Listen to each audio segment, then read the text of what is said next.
So when we bring in the Chesapeake for an annual checkup here, we look, and looking at water quality, the food web, and the habitats, we look at 8 specific parameters. 6 of those parameters are actually built into state water quality standards regulations or into how they look at impaired waters. So we look at dissolved oxygen, we look at clarity, we look at the amount of underwater grasses, we look at the amount of chemical contaminants. We actually have levels in regulation that require us to then work towards those. We also look at the bottom-dwelling animals as well to see what's impaired. So 6 of our measures are not just nice goals out there, they're actually driving what our legal actions are, what our obligation is to the public itself. But it's no surprise that the Chesapeake is impaired out there. You ask a commercial waterman, you ask a kid looking in, walking the shallows to try to find that crab scooting out there, you bring up a rockfish that has sores out there, we clearly know the Chesapeake's impaired. Let's take a look at the water quality and sort of the lower trophic levels to then set up for what Peyton's to describe in terms of what we're really interested in, the fish and shellfish. We've got 4 specific measures that give us, similar to going into talking to a doctor, we talk about 4 measures. Dissolved oxygen, I'm going to talk about in a minute. Water clarity, if we don't have good water clarity in our shallows, we don't have underwater grasses. You don't have underwater grasses, we're going to have the problems with crabs like we see out there. They don't have the places to hide when they're first coming into the Chesapeake and when we've got those soft shells out there as well. Water clarity has been declining over the last 10 to 20 years. Our scientists are indicating we think we understand more about that. There's a stronger connection to this water clarity issue to nutrients than we had suspected in the past. So water clarity is, we've got to bring that around for not only for underwater grasses, but if you're a rockfish out there and you can't see your next meal, we've got a problem in the Chesapeake. The next one down, when we're looking at in terms of the chemical contaminants on the bottom there, we've also seen, we've got a history of PCBs out in the system. Unfortunately, it is still getting into our fish tissue. We still have got issues out there that there are concerns about when we take it out there as well. 100% on that chemical contaminant index indicates that we've removed the chemical contaminants from the system so folks can freely eat fish without having a concern. Let's look at dissolved oxygen, one of our principal measures of how well our water quality conditions. And you look at that chart and you say there's not a strong trend over the last 25 years. And you say, why? We've been working at this for a while. But think of that chart and think of the Chesapeake. It's got a diet of nitrogen and phosphorus, particularly nitrogen, that is well above the level that is necessary for it, essentially, for its own internal metabolism to take place. As Scott mentioned, we're at about 300 million pounds is the annual diet last year that the Chesapeake saw. If you had Oprah's diet out there and you looked at the Chesapeake, what do you need to get to? We need to get to 175.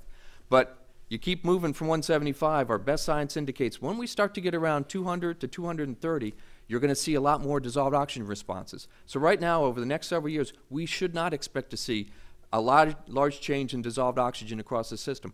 We have not taken that nutrient diet down to the point where we're feeding less algae out there, and less of those algae are not just going uptake into oysters, they're falling on the bottom and causing the low dissolved oxygen itself. So unfortunately, we're not surprised. We are making progress in the reductions. We're not seeing in the oxygen signal because we haven't gotten the diet back, like some of us in the audience thinking we need to reduce some pounds. We haven't gotten the Chesapeake back to the point where it needs to be.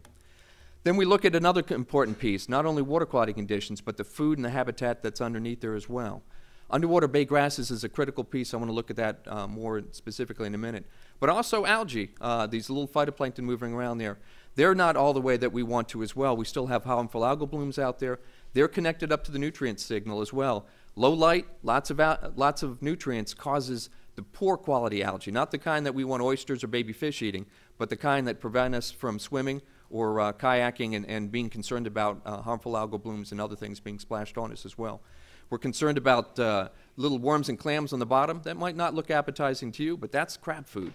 So with that, without having good worms and clams on the bottom, there are also the filtration system that's going to take place of what we've lost with our oysters as well. So we're concerned about what's happening on that deep bottom if you're a crab, or to build in that extra kidney in the Chesapeake that we've lost with our oysters. And then final, tidal wetlands, something that we haven't been monitoring all the way through.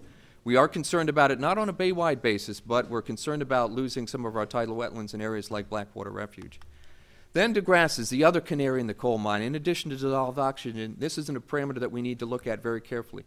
We're at about 77,000 acres this year. It's a doubling of what we saw in 1984, where we had about 38,000. That's a good sign. But you see that over that graphic, we had an increase over time and then a flattening out. That's signaling 2 things to us. One is we haven't cleared the waters up in the shallows. That's because we haven't reduced enough nutrients out of that system to remove that light inhibition in there.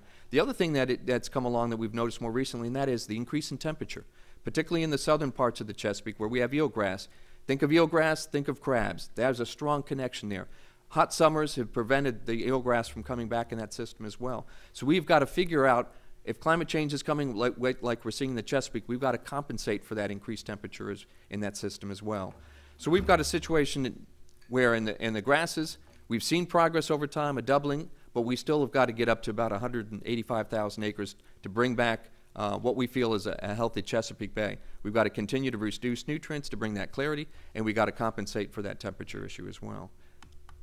Next, Peyton Robertson from NOAA is going to then pick up and explain how the fish fit into this whole picture, what we're really interested in.